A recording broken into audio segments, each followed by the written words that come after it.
बादल सर की पाठशाला में सभी बच्चों का फिर से स्वागत है। आज हम आपके लिए हल संधि या व्यंजन संधि लेकर आए हैं। पिछले वीडियो में हमने स्वर संधि पढ़ाया था, स्वर संधि को आपको समझाया था। आज हम आपको हल संधि या जिसको हम हिंदी में व्यंजन संधि कहते हैं वो लेकर आपके सामने उपस्थित हुए हैं। तो चलिए समझते हैं पहले व्यंजन संधि होता क्या है। तो व्यंजन संधि या जिसको हल संधि भी कहा जाता है, इसको हल संधि इसलिए कहा जाता है क्योंकि हल एक प्रत्याहार है। हल एक क्या है? प्रत्याहार है। और हल एक ऐसा प्रत्याहार है जिसमें सभी व्यंजन वर्ण आते हैं, अर्थात व्यंजन अक्षर सारे आते हैं, इसलिए इसको हम हल प्रत्याहार कहते हैं और इसी को हल संधि भी कहा जाता है। तो हल संधि वो कहाँ पर होता है या व्यंजन संधि कहाँ पर होता है उसको हम समझते हैं कि जब प्रथम पद के अंत में, देखिए प्रथम पद के अंत में कोई व्यंजन वर्ण आए, प्रथम पद के अंत में कोई व्यंजन वर्ण जैसे क ख या रा ला पा फ, ये सब व्यंजन वर्ण होते हैं। सीधे सीधे समझिए कि व्यंजन वर्ण वो होते हैं जिनकी कोई मात्रा नहीं होती है। ठीक है, तो पहले पद के अंत में व्यंजन वर्ण आए और दूसरे पद के प्रारंभ में कोई भी स्वर या व्यंजन वर्ण अगर आता है तो वहां पर जो संधि होती है उसको हम कहते हैं व्यंजन संधि या हल संधि। ठीक है, तो पहले पद के अंत में व्यंजन वर्ण होना चाहिए और दूसरे पद के प्रारंभ में कोई भी वर्ण हो, चाहे वो स्वर हो चाहे व्यंजन हो, तो इन दोनों के बीच जो संधि होती है वो हल संधि या व्यंजन संधि कहलाती है। जैसे यहाँ पर देखिए लिखा सत धन जन है। अगर सत की बात करें तो इसके अंत में ता आया हुआ है, ता एक व्यंजन वर्ण होता है। ठीक है, और जनह शब्द लिखा है, जनह का अगर पहला पद देखें, क्योंकि देखिए पहले पद के अंत में व्यंजन आना चाहिए, तो पहले पद के अंत में ता आया हुआ है, व्यंजन वर्ण है, और दूसरे पद के प्रारंभ में कोई भी स्वर या व्यंजन वर्ण आए तो यहाँ पर व्यंजन वर्ण जन आया हुआ है, तो जब दोनों को हम जोड़ेंगे तो सज्जन है बनता है और ये व्यंजन संधि कहलाती है। अब व्यंजन संधि में भी कई भेद होते हैं, व्यंजन संधि के कई भेद होते हैं। तो जब भेद होते हैं उनके मुख्य रूप से तो 9 भेद होते हैं। आगे देखिए आपको हम बताएंगे कि व्यंजन संधि के मुख्य रूप से कितने भेद होते हैं, 9 भेद होते हैं। तो इसको हम आगे आपको बताते हैं। एक उदाहरण और देख लेते हैं, जैसे लिखा वाक धन ईश है। इसमें वाक में अंतिम अक्षर है क, पहले पद का अंतिम अक्षर क्या है क, और का क्या होता है, स्वर होता है व्यंजन। तो हम देखते हैं कि का जो है इसकी कोई मात्रा नहीं होती, इसलिए का जो है वो व्यंजन वर्ण है। तो पहले पद के अंत में का आया हुआ जो कि व्यंजन वर्ण है, और दूसरे पद के प्रारंभ में ईशः शब्द में ई आया हुआ है, दीर्घ ई है अर्थात बड़ी ई है, और बड़ी ई जो होती है इसकी मात्रा होती है, इसलिए ये स्वर है। ये क्या है, स्वर है। तो बाद में चाहे स्वर आए चाहे व्यंजन आए, दोनों के योग से व्यंजन संधि होती है। तो वाक धन ईशः वागीशः शब्द बनता हुआ है और बनता है, और ये भी एक व्यंजन वर्ण है। अब आते हैं व्यंजन संधि के भेद पर। अगर व्यंजन संधि के भेद की बात की जाए तो इसके मुख्य रूप से तो 9 भेद होते हैं। हालांकि भेद और सारे होते हैं, बहुत सारे नियम होते हैं इसमें, लेकिन मुख्य रूप से देखा जाए तो व्यंजन संधि के 9 भेद होते हैं। और मुख्य संधियां व्यंजन संधि में यही 9 आती हैं, जिसमें पहला है च्युत्व संधि। ध्यान से इसको हम समझेंगे। पहला च्युत्व संधि, अभी हम आपको इसका एक एक संधियों का पूरा व्याख्यात्मक आपको हम आके विवरण देंगे, आपको मतलब व्याख्या करेंगे, इसको समझाएंगे अच्छे से। पहले हम इन 9 के नाम जान लेते हैं। तो पहला है जो है इसको कहते हैं च्युत्व संधि, दूसरा है ष्टुत्व संधि, और आधा ये देखिए शाह है, मूर्धन्य शाह है, टा है, और टा पर ऊ की मात्रा है, ता है, वाह है, ष्टुत्व संधि। तीसरा है अपदांत जस्तु संधि, चौथा है पदांत जस्तु संधि। जस्तु संधि 2 होती है, एक पदांत होता है और एक अपदांत होता है। तो अपदांत जस्तु संधि, और चौथा है पदांत जस्तु संधि। पांचवा है अनुनासिक संधि, पांचवा क्या है, अनुनासिक संधि। छठा है पर सवर्ण संधि, छठा है पर सवर्ण संधि। सातवां है चर्तु संधि, सातवें की बात करें तो सातवां है चर्तु संधि। आठवां है अनुस्वार संधि, और नवा है लत्व संधि। तो ये हमारे व्यंजन संधि के मुख्य रूप से 9 भेद हैं। ठीक है, 9 भेद होते हैं। तो चलिए हम सबसे पहले भेद को समझते हैं, च्युत्व संधि। ठीक है, पहला भेद समझते हैं च्युत्व संधि। चलिए हम पहला देखते हैं च्युत्व संधि। पहला है च्युत्व संधि। च्युत्व संधि इसका एक सूत्र होता है, जो सूत्र है स्तोह शुनाशुः। ध्यान रखिएगा, स्तोह शुनाशुः ये सूत्र होता है। इस सूत्र में ही सारी परिभाषा छिपी हुई है। देखिए अगर यहाँ से देखें तो सबसे पहले लिखा है सा, कौन सा सा है, ये आधा सा है, वो भी कौन सा, दंत सा, जिसको हम छोटा सा बोलते हैं वो है। फिर है ता, फिर क्या है, ता है। फिर है तालव्य सा आपका, जिसको हम बड़ा सा बोलते हैं। फिर है च, ठीक है, इन 4 चीज को हम ध्यान रखेंगे। पहले है दंत सा अर्थात ये सा लिखा है, यह जब पहले पद का अंतिम अक्षर अगर दंत सा हो, कौन सा सा हो, दंत सा, जिसको हम छोटा सा बोलते हैं। अगर पहले पद का अंतिम अक्षर सा है और दूसरे पद का पहला अक्षर या तो तालव्य सा हो या फिर च वर्ग मतलब च छ ज झ या में से कोई भी अक्षर हो, तो ये जो स है वो इस तालव्य सा में बदल जाता है, मतलब दंत सा के स्थान पर तालव्य सा हो जाता है। फिर से समझिए एक बार कि अगर पहला अक्षर दंत सा है और उसके बाद या तो तालव्य सा आए या फिर च छ ज झ य में से कोई अक्षर आता है, तो इस स के स्थान पर सा हो जाएगा। पहले हम इस उदाहरण को समझ लेते हैं। जैसे यहाँ पर सा आया हुआ है, तो यहाँ पर देखिए इस उदाहरण को समझते हैं। जैसे यहाँ कस लिखा है, कस में सा आया हुआ है, और चित में जो है यहाँ पर अगर चित की बात करें तो चा आया हुआ, मतलब सा के बाद क्या आया हुआ है, चा आया है। तो सा के बाद बताया कि चा आए, छा आए, जा आए, झा, या इनमें से कोई भी अक्षर आए तो ये जो सा है इसकी जगह क्या हो जाएगा, शा हो जाएगा। क्या हो जाएगा, शा। वो भी कौन सा, तालव्य शा। तो यहाँ पर शा है, शा के बाद चा आया हुआ है, अब इस सा के स्थान पर तालव्य शा होगा, तो यहाँ बनेगा कश्चित। अब ये सा ध्यान रखिएगा, जब हलंत लगा होता तो आधा होता है, ये सा जो है ये आधा है क्योंकि इसके नीचे हलंत लगा हुआ है, तो ये यहाँ भी आधा ही होगा। ठीक है, तो कश्चित बनेगा। कैसे बनेगा, कश्चित। जैसे यहाँ पर एक उदाहरण और देख लेते हैं, रामस धन सेते, यहाँ भी सा आया हुआ है, यहाँ भी दंत सा आया हुआ है। दंत सा के बाद देखिए तालव्य सा आया हुआ है, दंत सा के बाद क्या आया है, तालव्य सा। जब तालव्य सा आएगा तो यहाँ भी तालव्य सा हो जाएगा। देखिए इस सा के स्थान पर भी क्या हो जाएगा, तालव्य सा हो जाएगा। तो रामस, ये तालव्य सा है, आधा रहेगा, तो रामस और सेते दोनों को जोड़ेंगे तो बनेगा रामस सेते। अब इसी में दूसरा समझते हैं। लिखा है, यदि पहले पद का अंतिम अक्षर त वर्ग आए, क्या है, ता वर्ग। ता वर्ग का मतलब होता है त थ द ध न। ध्यान रखिएगा 5 वर्ग होते हैं संस्कृत में, या संस्कृत वर्णमाला में 5 वर्ग होते हैं। कितने वर्ग होते हैं, 5 वर्ग होते हैं। जैसे पहला होता है क वर्ग, क वर्ग। क वर्ग का मतलब होता है क ख ग घ ङ। फिर होता है च वर्ग, च वर्ग का मतलब होता है च छ ज झ या। फिर होता है ट वर्ग, टा वर्ग का मतलब होता है ट ठ ड ढ ड़। फिर होता है ता वर्ग, ता वर्ग मतलब होता है त थ द ध न। और पा वर्ग होता है अंतिम, पा वर्ग में होता है प फ ब भ म। ठीक है, तो यहाँ पर क्या है कि अगर पहले पद का अंतिम अक्षर ता वर्ग हो, ता वर्ग मतलब त थ द ध न में से कोई भी अक्षर आए, और इसके बाद फिर या तो तालव्य सा आए या फिर च छ ज झ या अर्थात चा वर्ग में से कोई भी अक्षर आता है, तो अगर पहले पद का अंतिम अक्षर ता होगा तो ता के स्थान पर च हो जाएगा, था होगा तो छ हो जाएगा, द होगा तो ज हो जाएगा, धा होगा तो झ होगा हो जाएगा, और ना होगा तो या हो जाएगा। ध्यान रखिएगा। एक बार और इसको समझते हैं, कठिन बिल्कुल नहीं है, बस समझिए केवल कि अगर पहले पद का अंतिम अक्षर ता वर्ग हो, ता वर्ग मतलब ता वर्ग में त थ द ध न में से कोई भी एक अक्षर आता है, और बाद में तालव्य सा आए या च वर्ग आए, च छ ज झ या में से कोई अक्षर आता है, तो ता के स्थान पर च हो जाएगा, था के स्थान पर छ हो जाएगा, द के स्थान पर ज हो जाएगा, धा के स्थान पर झ, और ना के स्थान पर या हो जाएगा। इसको उदाहरण के तौर पर समझते हैं। देखिए जैसे पहला लिखा है सत धन चित है, पहला अक्षर क्या आया है, सत में ता आया हुआ है, पहले पद का अंतिम अक्षर क्या है, ता आया है। बाद में चावर का चा आया हुआ है, तो जब ता के बाद चा आया हुआ तो ता के स्थान पर क्या होगा, च हो जाएगा। जब चा हो जाएगा तब ता चूंकि आधा है, क्योंकि हलंत लगा हुआ, तो च भी आधा होगा। तो जब हम जोड़ेंगे स, फिर आधा च लिखेंगे, फिर चितह लिखेंगे, तो क्या बनेगा, सच्चितह बनेगा। इसी तरह से यहाँ पर देखते हैं, एतद धन जलम। अब ता वर्ग का तीसरा अक्षर आया हुआ है द, तो दा के स्थान पर क्या होगा, ज होगा। देखिए एतद धन जलम, अब दा है, दा के स्थान पर क्या होगा, दा के स्थान पर क्या होगा, जा होगा। जब जा होगा तो जा भी आधा ही होगा, तो लिखेंगे एतद, ज आधा लिखेंगे, फिर जलम पूरा लिखेंगे, तो लिखेंगे एतद जलम।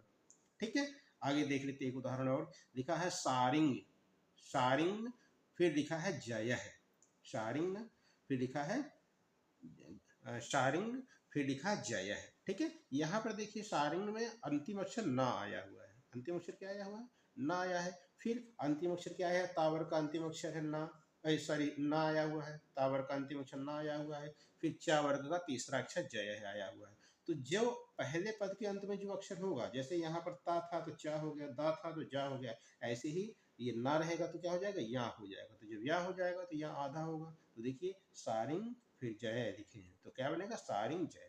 ठीक है, तो इस तरह से ये शुद्ध संधि है और हमें उम्मीद है कि आपको समझ में आया होगा। नहीं समझ में आएगा आप इसको वीडियो को बार बार चलाइएगा, कई बार चलाएंगे तो जब कई बार इसको समझने की कोशिश करेंगे तो आपको समझ में बिल्कुल आ जाएगा, मतलब कोई भी परेशानी नहीं होगी। ठीक है, चलिए अब ये पहला हो गया। अब हम दूसरा पढ़ेंगे ष्टुत्व संधि। देखते हैं ष्टुत्व संधि। ये ष्टुत्व संधि है। ष्टुत्व संधि की बात करें तो इसका सूत्र होता है ष्टुनाष्टु। क्या है? ष्टुनाष्टु। इसको हम समझते हैं। ष्टुनाष्टु इस सूत्र के द्वारा, इसमें देखिए शा आया हुआ है। शा कौन सा है? मूर्धन्य शा है। और फिर टू मतलब होता है ट वर्ग। टू मतलब क्या होता है? टा वर्ग। और टा वर्ग का मतलब क्या होता है? ट ठ ड ढ ड़। ट ठ ड ढ ड़। अब इसको हम समझते हैं। इस सूत्र के अनुसार या इस संधि में क्या होता है कि अगर पहले पद के का अंतिम अक्षर शा हो, कौन सा शा हो? दंत शा हो। पहले पद का अंतिम अक्षर ये दंत शा हो और दूसरे पद का पहला अक्षर अगर मूर्धन्य शा होता है, मूर्धन्य शा जिसको हम षटकोण वाला शा बोलते हैं, अगर मूर्धन्य शा होगा या फिर ट वर्ग में से कोई अक्षर होगा, ट ठ ड ढ ड़ में से कोई अक्षर होगा, तो ये जो दंत शा है इसके स्थान पर मूर्धन्य शा हो जाएगा। ठीक है, इसको फिर समझते एक बार कि अगर पहले पद के अंतिम अक्षर में सा आता है और दूसरे पद के पहले पद का अंतिम अक्षर अगर सा आता है, दंत सा आता है, और दूसरे पद का पहला अक्षर यदि मूर्धन्य सा आए या फिर ट ठ ड ढ ड़ में से कोई अक्षर आता है, तो ये जो दंत सा होगा इसके स्थान पर मूर्धन्य सा हो जाएगा। कैसे हो जाएगा? यहाँ पर देखिए उदाहरण में पहले लिखा है रामस। क्या लिखा है? रामस। रामस का अंतिम अक्षर देखिए क्या है? दंत सा है। कौन सा सा है? दंत सा है। और टीकते, टीकते शब्द का पहला अक्षर क्या है? टा वर्ग का पहला अक्षर। टीकते में टा आया हुआ है। क्या आया है? टा, जो कि टा वर्ग का पहला अक्षर है। तो जब सा के बाद टा आएगा तो इस सा के स्थान पर क्या होगा? मूर्धन्य सा हो जाएगा। तो ये जो सा के बाद टा आया हुआ है तो इस सा के स्थान पर मूर्धन्य सा हो जाएगा। अब चूंकि सा में हलंत लगा है तो ये सा आधा रहेगा, तो क्या बनेगा? रामस टीकते। क्या बनेगा? रामस टीकते। इसी तरह से यहाँ देखते हैं पेश घंटा।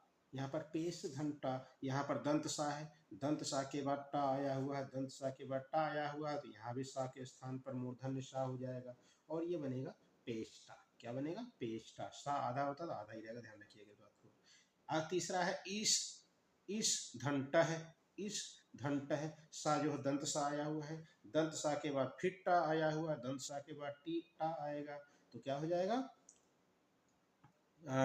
क्या हो जाएगा? इष्ट। यशा जो है ये मूर्धन्य सा हो जाएगा। ठीक है, अब इसी में दूसरा नियम देखते हैं। दूसरा नियम ये है कि ये कह रहे हैं कि अगर पहले पद की अंतिम अक्षर में ता वर्ग आए, क्या है?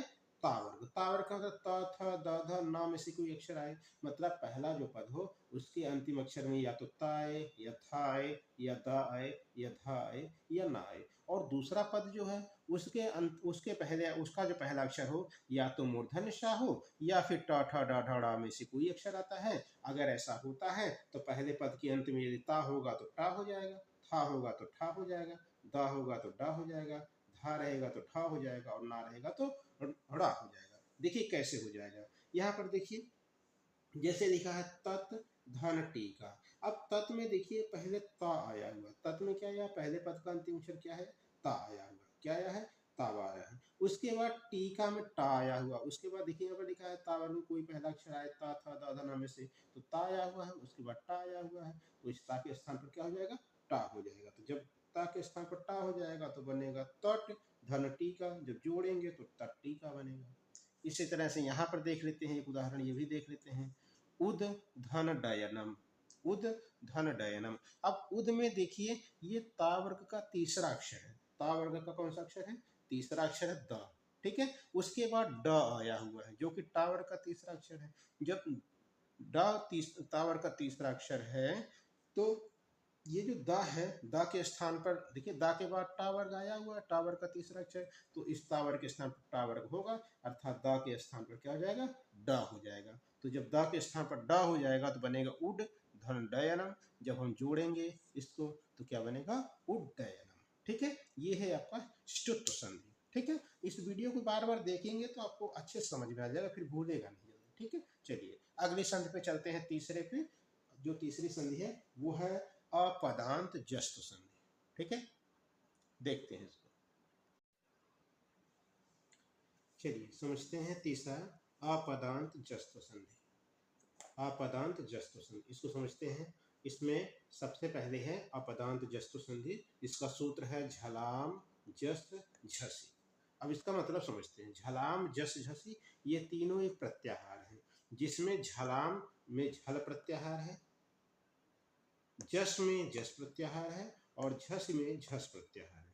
ठीक है, इसका मतलब क्या होता है ये समझिए। जो झल प्रत्याहार होते हैं उसमें किसी भी वर्ग का पहला अक्षर आता है, दूसरा अक्षर आता है, तीसरा अक्षर आता है या चौथा अक्षर आता है और उसके साथ साथ स, श, और हा इतने अक्षर आते हैं किसमें, झल प्रत्याहार में। फिर से समझते हैं। झल प्रत्याहार का मतलब होता है किसी भी वर्ग, किसी भी वर्ग मतलब कितने वर्ग होते हैं, हमने आपको अभी हमने आपको बताया कि 5 वर्ग होते हैं। कितने वर्ग होते हैं, 5 वर्ग होते हैं। 1 2 3 4 और 5 वर्ग होते हैं, जिसमें पहला है का वर्ग ख, दूसरा है चा वर्ग, तीसरा है टा वर्ग, चौथा है ता वर्ग और पांचवा है पा वर्ग। का वर्ग में क ख ग घ ङ आता है, चा वर्ग में च छ ज झ ञ आता है, टा वर्ग में टा ठ ड ढ ड़ आता है, ता वर्ग में त थ द ध न आता है और पा वर्ग में पा फ ब भ म आता है। ठीक है, तो ये कह रहा है कि झल प्रत्याहार में कौन से अक्षर आते हैं कि किसी भी वर्ग का पहला अक्षर, मतलब ये वाली लाइन पूरी आएगी, दूसरा ये वाली लाइन आएगी, तीसरा ये वाली लाइन आएगी और चौथा ये लाइन आएगी। मतलब यहाँ से लेकर के और इसके बीच के जितने भी अक्षर हैं वो सब किस में आ जाएंगे, यहाँ से लेकर यहाँ तक के जितने भी अक्षर ऊपर से हैं क ख ग घ फिर च छ ज झ ट ठ ड ढ त थ द ध और पा फ ब भ ये आएंगे। इसके साथ साथ स श और हा ये अक्षर आएंगे, ये आते हैं झल प्रत्याहार में। ठीक है, तो कह रहा है कि पहले पद के अंत में यदि झल प्रत्याहार आए, क्या है, पहले पद के अंत में पहला जो पद हो उसके अंत में क्या है, झल प्रत्याहार आए। ठीक है, झल प्रत्याहार में से कोई भी एक अक्षर आए, जैसे इनमें से कोई अक्षर आ जाए या फिर श हा में से कोई अक्षर आ जाए। और जो दूसरा पद है उसके प्रारंभ में, दूसरे पद के प्रारंभ में क्या है, झस प्रत्याहार। झस प्रत्याहार मतलब होता है किसी भी वर्ग का तीसरा या चौथा अक्षर, मतलब ग घ आए या फिर ज झ आए या ड ढ आए या द ध आए या बा भा आए। इनमें से कोई भी अक्षर अगर आता है तो क्या होता है कि जो अक्षर आएगा उसके स्थान पर उसी वर्ग का जस प्रत्याहार मतलब तीसरा अक्षर हो जाएगा। उसी वर्ग का क्या हो जाएगा, तीसरा अक्षर आएगा। कहने का मतलब अगर क आएगा तो इसकी जगह गा हो जाएगा, च आएगा तो ज हो जाएगा, ट आएगा तो ड हो जाएगा, ता आएगा तो दा हो जाएगा, पा आएगा तो बा हो जाएगा। मतलब क ख घा में से कोई आएगा तो गा हो जाएगा, च छ या में झा में से कोई आएगा तो जा हो जाएगा। मतलब कहने मतलब कि कोई भी अक्षर अगर आता है, का वर्ग में से कोई भी अक्षर आता है तो उसके स्थान पर गा हो जाएगा। चा वर्ग में से कोई भी अक्षर आता है तो उसकी जगह पर जा हो जाएगा। टा वर्ग में से कोई भी अक्षर आता है तो डा हो जाएगा। ता वर्ग में से कोई भी अक्षर आता है तो द हो जाएगा। पा वर्ग में से कोई भी अक्षर आता है तो बा हो जाएगा। जैसे देख लीजिए, उदाहरण देखेंगे तो समझ में आएगा। पहले हमने क्या कहा, पहले हमने कहा कि अगर पहले पद के अंत में झल प्रत्याहार आए, क्या है, झल प्रत्याहार में तो किसी वर्ग का पहला दूसरा तीसरा चौथा अक्षर है। देखिए यहाँ पर, जैसे यहाँ पर लिखा वृद्ध, वृद्ध धन धी। अब ये जो धा आया हुआ है ये ता वर्ग का चौथा अक्षर आता है। क्या है, ता वर्ग का चौथा अक्षर आया है। और बाद में कह रहा है कि झस प्रत्याहार, झस प्रत्याहार मतलब किसी भी वर्ग का तीसरा या चौथा अक्षर आए। तो यहाँ पर देखिए धा आया हुआ, ये ता वर्ग का चौथा अक्षर है। तो ये धा है, धा के बाद फिर धा आया है तो इसी वर्ग का तीसरा अक्षर हो जाएगा। इसी वर्ग का क्या हो जाएगा, तीसरा अक्षर, मतलब इसी वर्ग का तीसरा अक्षर हो जाएगा, मतलब द हो जाएगा। धा की जगह पर क्या होगा, इस धा की जगह पर क्या होगा, द हो जाएगा। क्या हो जाएगा, धा, ये जो धा है इसकी जगह द हो जाएगा, तीसरा अक्षर हो जाएगा। जैसे लिखा वृद्ध धन धी और ये जो धा है ये द बन जाएगा, तो जब जोड़ेंगे तो बनेगा वृद्धि। वैसे यहाँ पे देखिए सिद्ध धन धी, यहाँ भी धा है, धा के बाद फिर धा आया हुआ है तो धा के स्थान पर दा हो जाएगा तो बनेगा सिद्धि। यहाँ पर देखिए लिखा है दुघ, दुघ दुघ, घा आया हुआ है, घा जो का वर्ग का चौथा अक्षर होता है, का वर्ग का चौथा अक्षर, दुघ धन ये धा आया, धा ता वर्ग का चौथा अक्षर है। तो इस जो घा आया हुआ है, जो घा आया हुआ है और बाद में धा आया हुआ है, ये कावर का चौथा अक्षर है, ये तावर का चौथा अक्षर है। ये जो घा है इस घा के स्थान पर इसी वर्ग का तीसरा अक्षर होगा, इसी वर्ग का कौन सा होगा? तीसरा, मतलब का वर्ग का तीसरा अक्षर होगा। तो जहाँ घ लिखा है वहां पर ग हो जाएगा, तो बनेगा दुग्ध। देखिए दुग्ध धंधा, ये था घा है, घा की जगह गा हो जाएगा, गा चूंकि हलंत है तो आधा होगा, इसलिए बनेगा दुग्ध। इसी तरह से यहाँ पे देखते हैं बुद्ध धंधी, जैसे ऊपर आया था, धा के बाद फिर धा आया हुआ, तो धा के स्थान पर द हो जाएगा, बुद्धि बनेगा। यहाँ देखिए शुभ धन ध, शुभ, शुभ में क्या है कि ये पा वर्ग का चौथा अक्षर है, पा वर्ग का चौथा है, भा आया हुआ है, पा वर्ग का चौथा अक्षर क्या आया? भा आया है। और इस भा के बाद क्या आया है? धा आया हुआ है, भा के बाद क्या आया है? धा आया हुआ है। जो धा आया हुआ है वो तावर का चौथा अक्षर है। तो जब पहले क्या आया है? पहले पावर का चौथा अक्षर आया हुआ है, तो जब पावर का चौथा अक्षर आया है तो इसी के स्थान पर इसी वर्ग का तीसरा अक्षर होगा, बा हो जाएगा। इसी वर्ग का क्या हो जाएगा? तीसरा अक्षर हो जाएगा, बा हो जाएगा, तो बनेगा क्षुब्ध। क्या बनेगा?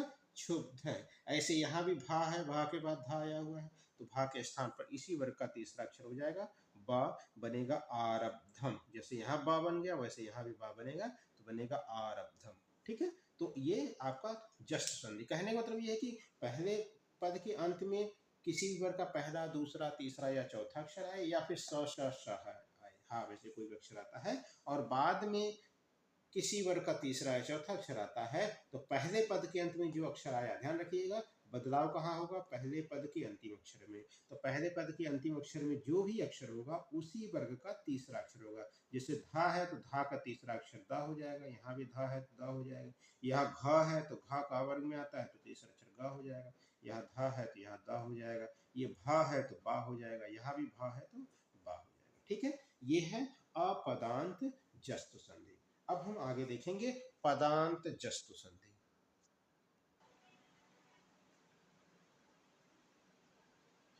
चलिए देखते हैं अपदांत जस्तु संधि। अभी हमने पदांत जस्तु संधि देखा, अब हम देखते हैं पदांत जस्तु संधि। अपदांत हमने देख लिया, अब देखते हैं पदांत जस्तु संधि। इसका सूत्र होता है झलाम जशो अंते, झलाम जशो अंते। अब यहाँ पर पहले झल प्रत्याहार है, फिर जश प्रत्याहार है, जैसा कि हमने इसके पहले भी ने बताया था, अपदांत वाले में बताया था। झल प्रत्याहार का मतलब क्या होता है कि किसी भी वर्ग का पहला अक्षर, दूसरा अक्षर, तीसरा, चौथा या फिर स श श ह आता है। ठीक है, तो अगर इसमें ये मतलब ये भी आसान है, इसमें ज़्यादा कुछ नहीं है। देखिए कि झल प्रत्याहार मतलब मैंने आपको बता दिया, जश मतलब होता है किसी भी वर्ग का तीसरा अक्षर, जैसे ग, ज, ड, द, भ, ये होते हैं जश प्रत्याहार। कौन कौन सा अक्षर होता है? जश प्रत्याहार मतलब होता है ग, ज, ड, द और ब, ये आते हैं आपके जश प्रत्याहार में। मतलब जश प्रत्याहार में ये पांच अक्षर आते हैं। कौन कौन से? ग, ज, ड, द और ब। ठीक है, अब इसका हम पूरा मतलब समझते हैं। इस सूत्र में ये कहा जाता है कि अगर पहले पद के अंत में झल प्रत्याहार आए, क्या है? पहले पद के अंत में झल प्रत्याहार आए, झल प्रत्याहार मतलब किसी भी वर्ग का या तो पहला अक्षर आए, या दूसरा अक्षर आए, या तीसरा अक्षर आए, या चौथा आए, अथवा स श श हा वैसे कोई भी अक्षर आए। ठीक है, और बाद में दूसरे पद में कोई भी स्वर या व्यंजन वर्ण आए। ठीक है, मतलब पहले पद के अंत में या तो किसी वर्ग का पहला, दूसरा, तीसरा या चौथा अक्षर है, या फिर स श श ह में से कोई अक्षर है, और दूसरा जो पद हो उसके प्रारंभ में कोई भी स्वर या व्यंजन, मतलब कोई भी वर्ण आ जाए, कोई स्वर आ जाए, कोई व्यंजन आ जाए। अगर ऐसा होता है तो पहले पद के अंत में जो अक्षर है उसके स्थान पर उसी वर्ग का तीसरा अक्षर हो जाएगा। पहले पद के स्थान पर उसी वर्ग का क्या हो जाएगा? तीसरा अक्षर हो जाएगा। जैसे देखिए यहाँ पर दिक धन अंबर है लिखा, दिक में क्या है? ये पहले पद का मतलब क वर्ग का पहला अक्षर आया है। पहले में देखिए का वर्ग का कौन सा अक्षर आया? पहला अक्षर आया है। बाद में अंबर है आया, अंबर में आ आया हुआ जो कि एक स्वर है। ठीक है, हमने लिखा है कोई भी स्वर आए चाहे व्यंजन आए कुछ भी आए, तो क्या होगा कि पहले पद के स्थान पर, अर्थात पहले पद के अंत में जो अक्षर आया है उसके स्थान पर उसी वर्ग का तीसरा अक्षर हो जाएगा। तो यहाँ पर देखिए पहले पद के अंत में का आया है, का के बाद आया है, तो का के स्थान पर इसी वर्ग का तीसरा अक्षर होगा। मतलब का के स्थान पर तीसरा अक्षर क्या होता है? गा होता है, तो का के स्थान पर गा हो जाएगा। जब गा हो जाएगा तो बनेगा दिगंबर है। इसी तरह से जगत धन ईश है, यहाँ पर ता आया है, ता के बाद ई आया है। देखिए ता के बाद क्या आया, ई आया है, हमने पहले ही बताया कोई भी आए स्वर चाहे व्यंजन कुछ भी आए तो ता के स्थान पर इसी वर्ग का तीसरा अक्षर होगा। तो ता के स्थान पर इसी वर्ग का तीसरा अक्षर क्या होता है, द होता है। तो द हो जाएगा तो बनेगा जगदीश। ता की जगह द हो जाएगा और दा पर बड़ी की मात्रा लग जाएगा तो बनेगा जगदीश। इसी तरह से अच धन अंत है। अच धन अंत देखिए यहाँ पे च आया है, च के बाद भी स्वर आया है तो च के स्थान पर इसी वर्ग का तीसरा अक्षर क्या होता है, ज होता है। च की जगह ज हो जाएगा, बनेगा अजंत है। चित धन आनंद है। चित आनंद है, यहाँ पर ता है, ता के बाद आनंद है आया हुआ है। ता के स्थान पर इसी वर्ग का तीसरा अक्षर द होगा। तो जब द होगा तो बनेगा चिद धन आनंद है, जोड़ेंगे चिदानंद। ठीक है, आगे देखते हैं। यहाँ पर देखिए उत धन ज्वल है। यहाँ पर ता आया है, ता के बाद देखिए यहाँ पर ज आया हुआ है, मतलब ये व्यंजन है। अभी तक तो यहाँ पर सारे स्वर आए हैं, अब यहाँ देखिए व्यंजन आया। उत धन जल है। उत में तावर्ग आया है, तावर्ग का पहला अक्षर है। फिर ज्वल में ज्व आया है। तो हमने यहाँ बताया है कि बाद में चाहे कोई भी अक्षर आए उससे कोई मतलब नहीं है। तो पहले पद के स्थान पर उसी वर्ग का तीसरा अक्षर होगा। तो ता की जगह पर क्या होगा, द। ता के स्थान पर क्या होगा, द होगा। लेकिन क्योंकि उसी वर्ग का तीसरा अक्षर, अब हाँ, अब यहाँ पर ये देखा जाता है कि उच्चारण स्थान क्या होता है। जैसे उच्चारण स्थान क्या होता है, उत में ये ता है, ठीक है, ये क्या है, ये जा है। तो इसके स्थान पर इसी वर्ग का तीसरा अक्षर होगा, मतलब उत की जगह पर यहाँ पर ज आया हुआ तो ज होगा। तो उज्ज्वल होगा, क्या होगा, उज्ज्वल होगा यहाँ पर, ठीक है, उज्ज्वल होगा। क्यों क्यों होगा, इसको हम आपको बताते हैं कि उसका ये होगा कि जो जा है, जो जा है उसका जो स्थान होता है, जो जा होता है उसका जो उच्चारण स्थान होता है वो होता है तालु। ठीक है, तो जब तालु होगा तो इसमें भी जो ता के स्थान पर आएगा वो भी तालु होना चाहिए। तो तालु अगर करेंगे तो दा अगर होंगे, दा करेंगे तो दा तो तालु होता नहीं है, दा तालु वर्ण नहीं होता, तो उसके स्थान पर जा हो जाएगा, जो कि क्या होता है, उज्ज्वल है बनेगा। मतलब उच्चारण स्थान के हिसाब से तीसरा अक्षर होगा कि उच्चारण स्थान सेम होना चाहिए। तो जा का उच्चारण स्थान जो होता है वो तालु होता, ईचू ऐसा नाम तालु, तो इसका स्थान तालु होता है। तो यहाँ पर भी तालु आना चाहिए, तो ता तो जो तालु में आता नहीं है, इसलिए यहाँ पर जा हो जाएगा, उज्ज्वल होगा। सत धन जन है, यहाँ पे देखिए सत धन जन है, ये भी उसी तरह से होगा, सत धन जन है। अब यहाँ पर ता वर्ग आया हुआ है, ता के स्थान पर इसके स्थान पर दा होना चाहिए, लेकिन चूंकि बाद में जो जा आया हुआ है इसका स्थान तालु है तो यहाँ भी जा हो जाएगा, तो बनेगा सज्जन है। फिर उत धन लाश है। उत धन लाश है, यहाँ पर ता वर्ग आया हुआ, ता के बाद ला आया हुआ है। अब ला का जो उच्चारण स्थान है उसी हिसाब से इसका भी होगा, तो यहाँ ला हो जाएगा, बनेगा उल्लास है। ठीक है, ये है आपका पदांत जस्तु संधि। ठीक है, चलिए पदांत जस्तु संधि, ये हो गया पदांत जस्तु संधि। अब हम पांचवा संधि देखते हैं जो है अनुनासिक संधि। क्या है, अनुनासिक संधि। चलिए अगली संधि है अनुनासिक संधि, इसको देखते हैं। इसका सूत्र है यरो अनुनासिके अनुनासिको वा, यरो अनुनासिके अनुनासिको वा, ये इसका सूत्र है। इस सूत्र का मतलब ये है, या इस अनुनासिक संधि की परिभाषा ये है, या उसको हम इस तरह समझ सकते हैं कि यदि पहला पद जो हो, मतलब पहले पद का अगर अंतिम अक्षर जो है वो यर प्रत्याहार हो। यर प्रत्याहार मतलब कि हा को छोड़कर कोई भी व्यंजन वर्ण आए, ध्यान रखिएगा, व्यंजन आना चाहिए, स्वर नहीं आना चाहिए। पहले शर्त तो यही है कि यर प्रत्याहार आए। यर का मतलब कि हा को छोड़कर कोई भी व्यंजन वर्ण आए, मतलब पहले पद के अंतिम अक्षर में, पहले पद के अंत में हा नहीं आना चाहिए, बाकी कोई भी व्यंजन वर्ण आए। ठीक है, दूसरे पद के प्रारंभ में क्या हो कि किसी भी वर्ग का अंतिम अक्षर आए। पहले पद के अंत में हा को छोड़कर कोई भी व्यंजन आए, और दूसरे पद के प्रारंभ में किसी भी वर्ग का अंतिम अक्षर अगर आता है तो पहले पद के अंत में जो अक्षर आएगा उसके स्थान पर उसी वर्ग का अंतिम अक्षर हो जाएगा। ध्यान रखिएगा, पहले पद के अंत में जो अक्षर आएगा उसी वर्ग का अंतिम अक्षर हो जाएगा, ये ध्यान रखिएगा। जैसे आप, हमने पहले बताया आपको कि पहले पद के अंत में हा को छोड़कर कोई व्यंजन आए, जैसे पहला है दिक, दिक में क आया हुआ, हा नहीं आया है, क आया है। बाद में किसी वर्ग का अंतिम अक्षर आना चाहिए, बाद में क्या है, ये ना वर्ग का, ता वर्ग का अंतिम अक्षर आया है ना, क्या आया है, ता वर्ग का अंतिम अक्षर है ना, अंतिम अक्षर है ये, क्योंकि ता था द ध ना, अंतिम अक्षर है ना। तो क के बाद ना आया हुआ है, तो क के स्थान पर इसी वर्ग का अंतिम अक्षर, तो क वर्ग का अंतिम अक्षर क्या होता है? ङ होता है। क ख ग घ ङ, तो क की जगह पर ङ हो जाएगा। तो देखिए यहाँ पर लिखा दिंगनाथ है। ठीक है, फिर से समझिए। दिक में क अक्षर आया है जो कि हा नहीं है। देखिए इसमें लिखा है पहले पद के अंत में हा को छोड़कर कोई भी व्यंजन आएगा, तो पहले पद के अंत में क आया हुआ है। और दूसरे पद के प्रारंभ में लिखा है किसी वर्ग का अंतिम अक्षर आना चाहिए, तो यहाँ पर ना ता वर्ग का अंतिम अक्षर ना आया हुआ है।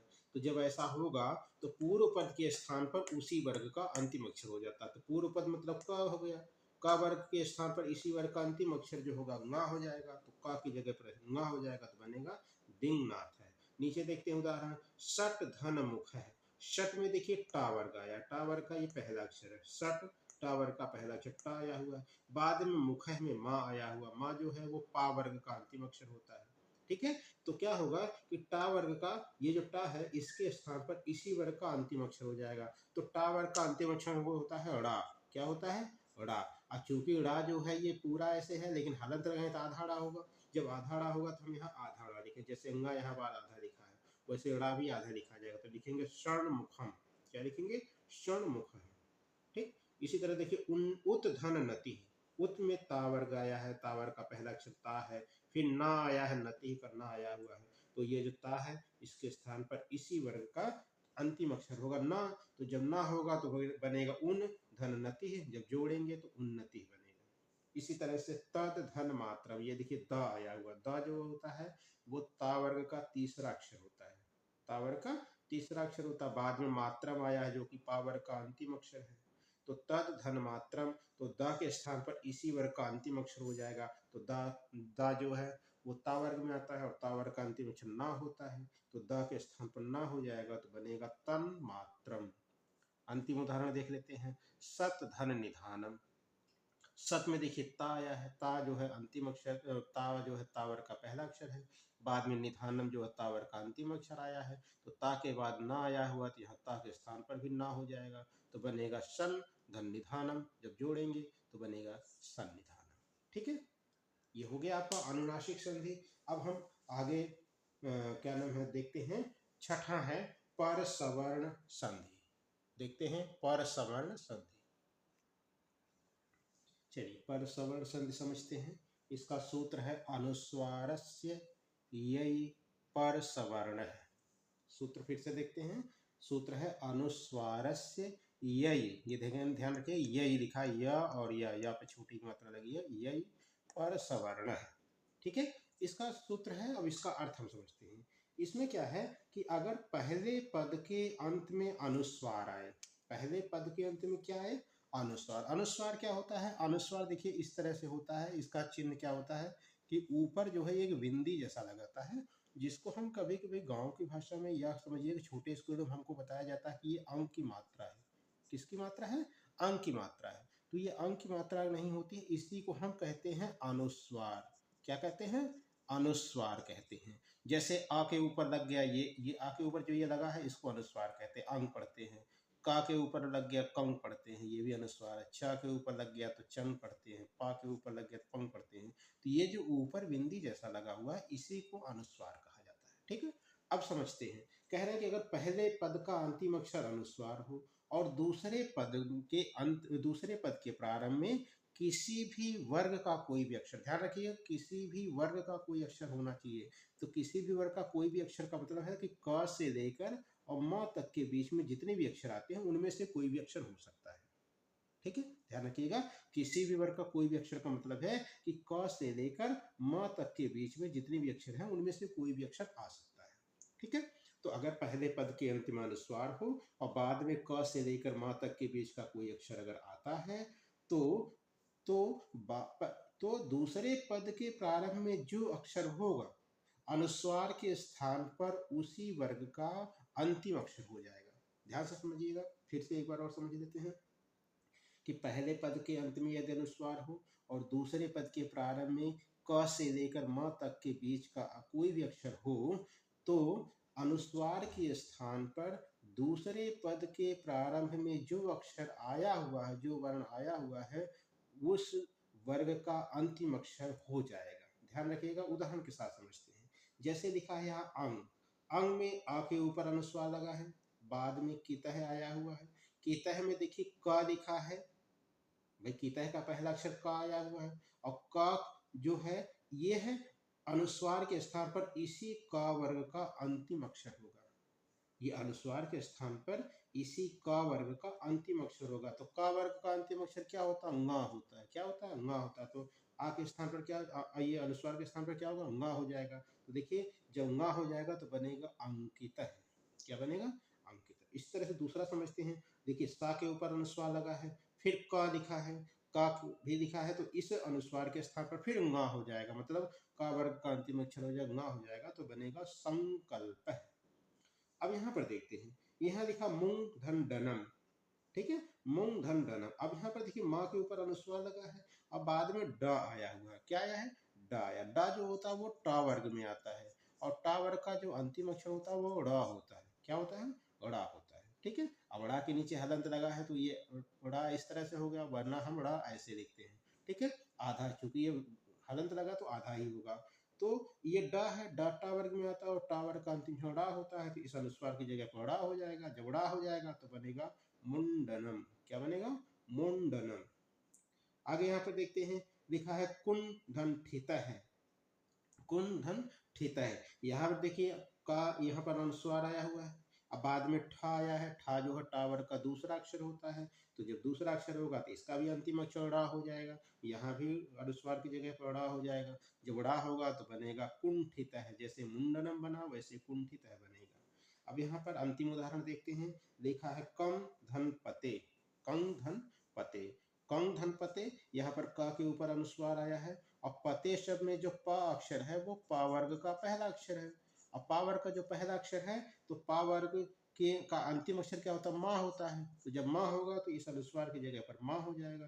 तो जब माँ होगा तो बनेगा कम पते। क्या बनेगा? कम पते, ठीक है। तो ये हो गया आपका छठा अनुस्वार, सॉरी परसवर्ण संधि। अब सातवां संधि है चर्तु संधि, ठीक है। तो देखते हैं चर्तु संधि। चलिए चर्तु संधि देखते हैं। चर्तु संधि का सूत्र होता है खरी चर।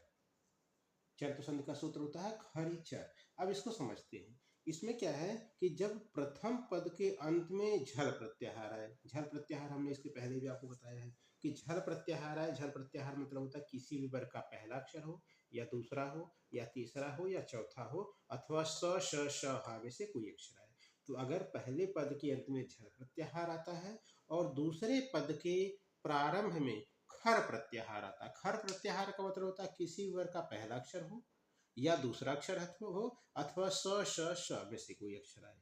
ध्यान रखिएगा कि खर प्रत्याहार मतलब होता है किसी वर्ग का पहला या दूसरा अक्षर। जैसे क अगर का वर्ग में बात करें तो क और ख, चा वर्ग में बात करें तो च और छ, ता वर्ग में बात करें त और थ, टा वर्ग में बात करें ट और ठ, और पा वर्ग मतलब प फ, ठीक है। अक्षर प्रत्याहार की अगर सारे अक्षरों की बात करें तो कौन कौन से अक्षर हो जाएंगे? क ख हो जाएगा, क ख, फिर हो जाएगा च छ, फिर हो जाएगा ट ठ, फिर हो जाएगा त थ, और उसके बाद प और फ। ये आपके हो जाएंगे खर प्रत्याहार। इसके साथ साथ ये हो जाएंगे स श श। इतने अक्षर होते हैं खर प्रत्याहार में, ठीक है। क्या होते हैं? खर प्रत्याहार मतलब खर प्रत्याहार इसको कहते हैं। तो अगर पहले पद के अंत में झल प्रत्याहार आए, मतलब किसी वर्ग का पहला, दूसरा, तीसरा या चौथा अक्षर आए, अथवा स श श हम आता है, और दूसरे पद जो है, दूसरा पद जो है उसके प्रारंभ में क्या है? खर प्रत्याहार, मतलब किसी वर्ग का पहला अक्षर आए या दूसरा अक्षर आए, अथवा स श श आता है, तो क्या होता है कि जो झल प्रत्याहार है इसके स्थान पर क्या हो जाता है? चर हो जाता है। चर मतलब होता है कि किसी वर्ग का पहला अक्षर या फिर स श श हो जाता है। जैसे उदाहरण के साथ समझेंगे तो ज्यादा समझ में आएगा। जैसे पहला लिखा है सद धन कार है। अब सद की बात अगर करें तो ये झल प्रत्याहार में आता है, क्योंकि ये ता वर्ग का तीसरा अक्षर है। देखिए हमने लिखा किसी वर्ग का तीसरा अक्षर आने, कि ता वर्ग का तीसरा अक्षर आया है, और दूसरे पद के प्रारंभ में क्या लिखा? खर प्रत्याहार है। खर प्रत्याहार मतलब क ख च छ ट ठ, इनमें से कोई अक्षर आए, तो क्या आया है? क आया हुआ है। तो सद धन कार है। अगर ऐसा होता है तो पहले पद के अंत में जो अक्षर होगा उसके स्थान पर उसी वर्ग का पहला अक्षर हो जाएगा, या फिर अब ता है, दा है तो दा जो है ता वर्ग में आता है, तो ता वर्ग का पहला अक्षर ता होता है, तो दा की जगह ता हो जाएगा, तो बनेगा सत्कार है। दूसरा है उदपन्न है।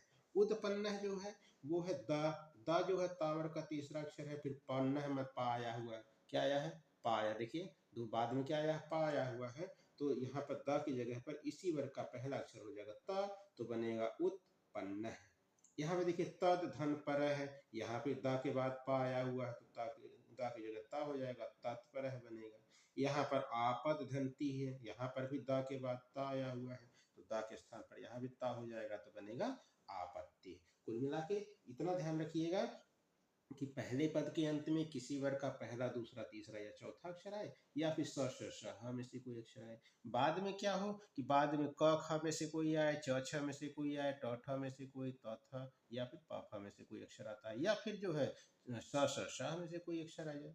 तो अगर ऐसा होता है तो पहले पद के अंत में जो अक्षर आएगा उसके स्थान पर उसी वर्ग का पहला अक्षर हो जाएगा। बस इतना ध्यान रखिएगा, ठीक है। चलिए ये है आपका चर्त संधि। अब आठवां जो है संधि है, आठवां, अब दो बची हुई हैं, आठवां और नौवां, ठीक है। तो आठवां जो संधि है वो है आपका अनुस्वार संधि। क्या है? अनुस्वार संधि, ठीक है। तो अब हम आगे देखते हैं, अगला है अनुस्वार संधि, इसको समझते हैं। चलिए आठवां संधि देखते हैं, अनुस्वार संधि। चलिए अनुस्वार संधि देखते हैं, बहुत ही आसान है ये अनुस्वार संधि। इसका सूत्र है मो अनुस्वार है, बहुत ही आसान संधि है, मो अनुस्वार है। इसमें क्या है कि अगर पहले पद के अंत में माँ आए, क्या है माँ आए, ध्यान रखिएगा, पहले पद के अंत में यदि माँ आए, ध्यान रखिएगा माँ आए, माँ मतलब माँ के नीचे हलंत भी लगा होना चाहिए।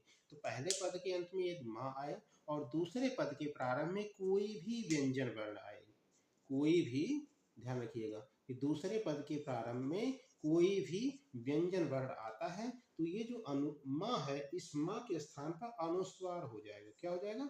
अनुस्वार। अनुस्वार अभी हमने बताया था, अनुस्वार मतलब ये जो ऊपर बिंदी लगती है जिसको हम अंक की मात्रा कहते हैं, तो माँ के स्थान पर वो अंक की मात्रा जैसा होता है वो लग जाएगा, मतलब अनुस्वार हो जाएगा। फिर से समझिए कि अगर पहले पद के अंत में माँ आए और बाद में दूसरे पद में कोई भी व्यंजन वर्ण आए, दूसरे पद के प्रारंभ में कोई भी व्यंजन वर्ण आता है, तो जो माँ होगा उस माँ के जगह पर अनुस्वार हो जाएगा, अर्थात इस तरह से ऊपर बिंदी लग जाएगी। जैसे उदाहरण देख लीजिए, हरिम वंदे, हरिम में देखिए माँ आया हुआ है, माँ के नीचे हलंत लगा है, देखिए पहले पद के अंदर में माँ आया हुआ है, हरिम में माँ आया है, बाद में वंदे आया, वंदे में वा जो है वो व्यंजन है, पहला अक्षर वा है, वा जो है व्यंजन है, तो जब व्यंजन होगा तो माँ के बाद व्यंजन होगा, तो माँ की जगह पर अनुस्वार हो जाएगा, तो रा के ऊपर अनुस्वार लग जाएगा, बनेगा हरिम और वंदे, ठीक है, हरिम वंदे। दूसरा देखते हैं उदाहरण, गृहम गच्छत, यहाँ गृहम में माँ आया हुआ, देखिए पहले पद के अंत में माँ आया हुआ है, गृहम, फिर गच्छत में गा जो है ये भी व्यंजन है,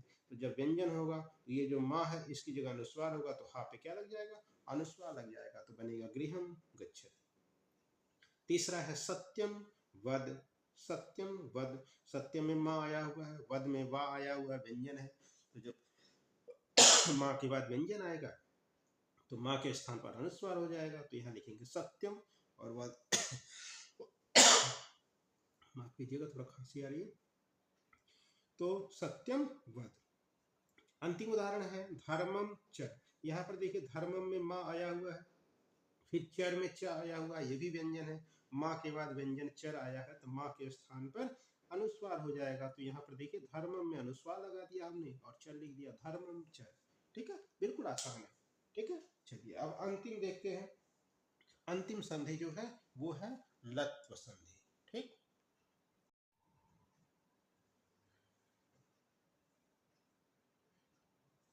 चलिए ये नौवीं संधि है, लास्ट में लत्व संधि, इसका सूत्र है तोरली, इसका सूत्र है तोरली, इसको समझते हैं, ये भी बहुत ही आसान संधि है।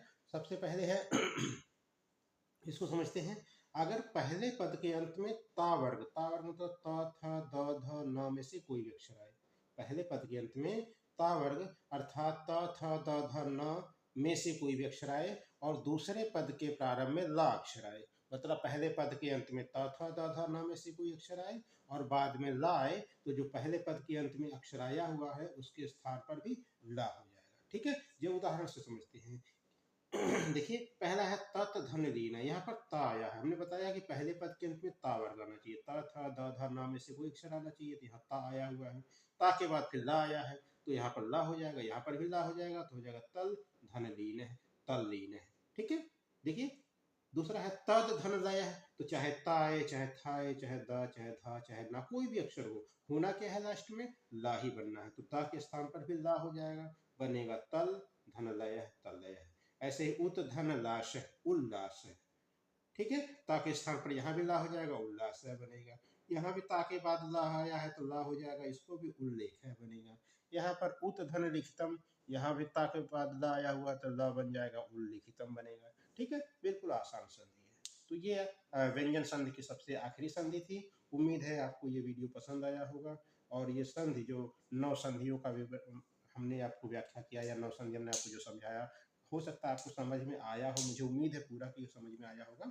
तो अगर समझ में आया होगा तो वीडियो को लाइक करिएगा, सब्सक्राइब करिएगा, और अगर कोई समस्या हो तो आप कमेंट भी करिए, आप अपने सुझाव भी दे सकते हैं कमेंट के जरिए। ठीक है, तो विसर्ग संधि के साथ अगले वीडियो में हम आपको फिर मिलेंगे, तब तक के लिए हमें अनुमति दीजिए। नमस्कार।